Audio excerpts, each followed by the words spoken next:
Hari ini mau bikin sebenarnya ini minuman udah zaman dulu banget ya. Teh dari bunga belimbing buluh. Ini bisa jadi minuman ataupun jadi obat untuk batuk. Dulu zaman nenek saya tuh pakai ini kalau batuk.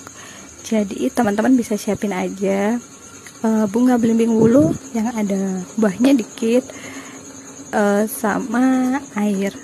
Jadi belimbing buluhnya nanti ukurannya kira-kira 2 cakup tangan deh. Terus sama air 500 ml. Nah, rebus dulu airnya sampai agak berbuih. Habis itu masukin bunga belimbing buluh dan tunggu sampai mendidih. Ketika mendidih langsung matikan kompor agar vitamin yang ada di dalamnya tidak rusak, teman-teman.